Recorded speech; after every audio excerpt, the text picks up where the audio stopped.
I travel because I can find things I don't have at home. When I travel, I feel big and I feel small. It's a matter of perspective, that I realize I have a lot at home waiting for me, and that I'm the king of my castle, and I have built a life, and I have an entire life to come back to.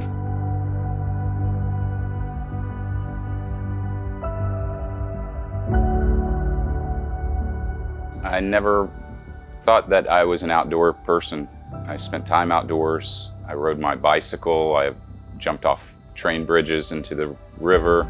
I enjoyed being outside. I collected insects and I looked at trees, but mainly to climb them or to conquer and to enjoy. But looking back, I was fascinated by plants from an early age.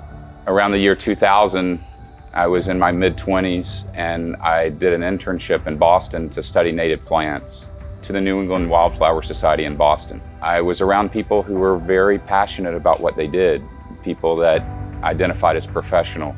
In my exit interview, I was asked what I learned, and I said I learned it's okay to be serious about plants. And my boss, a wonderful person, looked at me and she's like, "What do you mean? Look, we're all serious about what we do."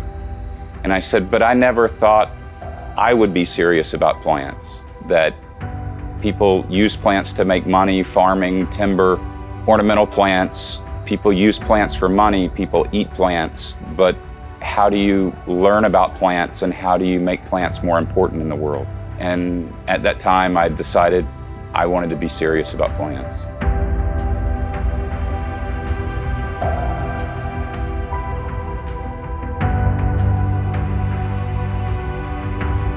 Cycads are an amazing group of plants. They are pantropical, meaning they're across the world in tropical areas. But in general, cycads are a glimpse at what the planet was, what's happened to the planet, what's happening right now, and where the planet's headed. Cycads are a wonderful indicator of the world. The term extant is used with cycads because they're survivors. They've been around for 250 million years or more. They have primitive reproductive structures. They make cones instead of flowers. Looking at cycads, you can see the entire world. You can see the evolution of the planet, how land masses have moved, how mountains have formed, how areas that were once connected have been separated, what happens over a period of time. Cycads interact with a specific pollinator. Generally, each species of cycad has a specific species of insect pollinator.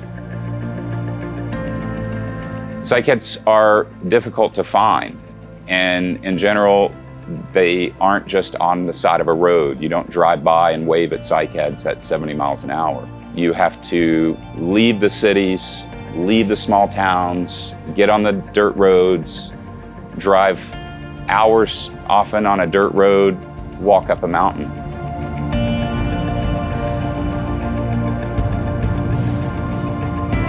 This is a plant from Peru. These are seed grown. I not only was lucky enough to find a plant new to science that no one had known about, but I found a seed cone and grow these. This is roughly 1 year to get 1 to 2 leaves. And after getting to mature size, the pigment comes and the chloroplast fill and the leaves become just green, but the new growth has beautiful color.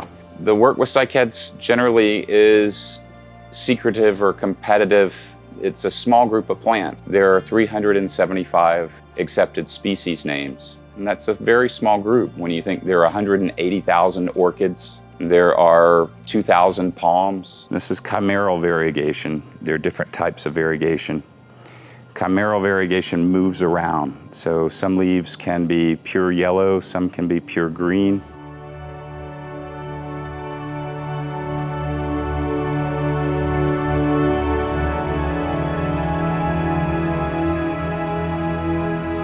I have been very lucky that there are 7 species new to science that I've discovered.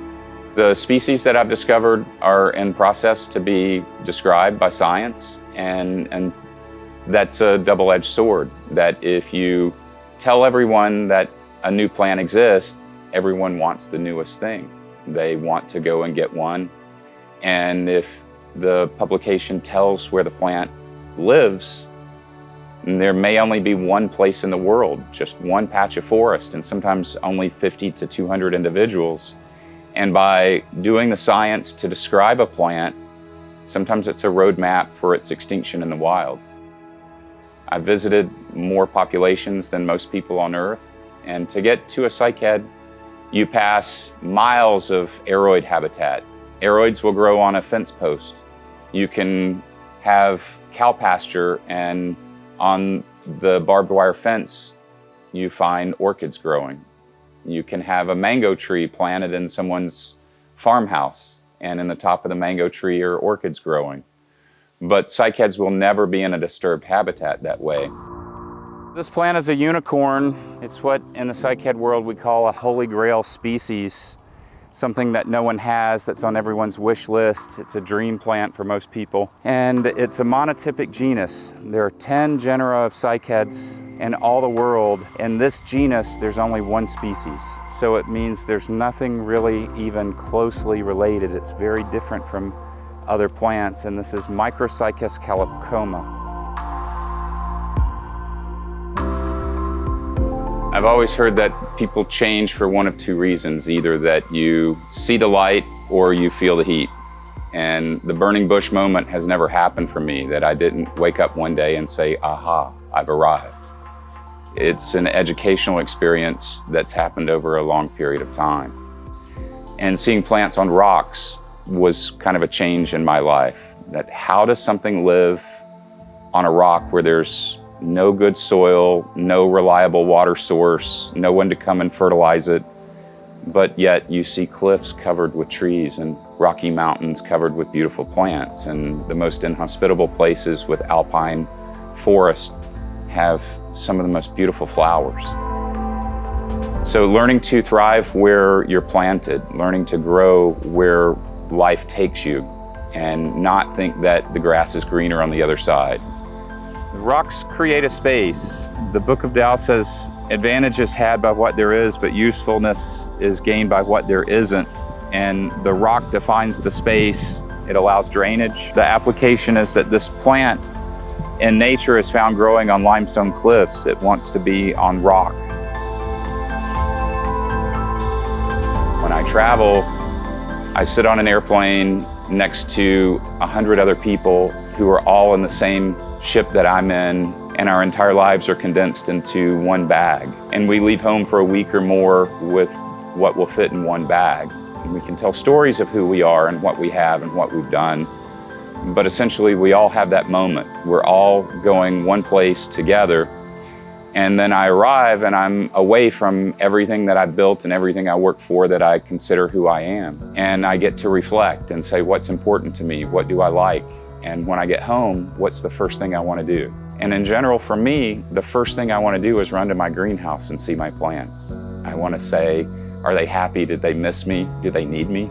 Are they okay without me? Or am I the one that makes them what they are?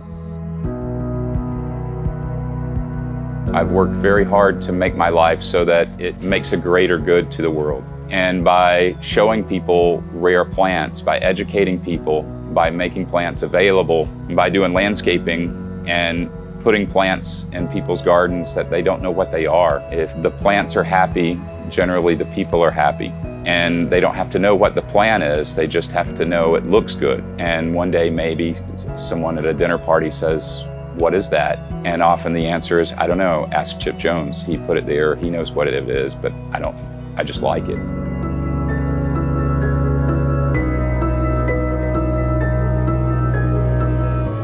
I want to discover things. I want to keep finding new things and keep being surprised. I don't need to visit my friends who live in a 4th-story walk-up in Manhattan. I need to get to the forest before it's gone. When the phone rings and someone says, hey, can you go show me this plant? There are 2 botanists from Central America that heard about this mountain and they want you to go to the top and show them where the population is. Maybe there are cones this time of year. Then, okay, let's book a ticket. I can do that.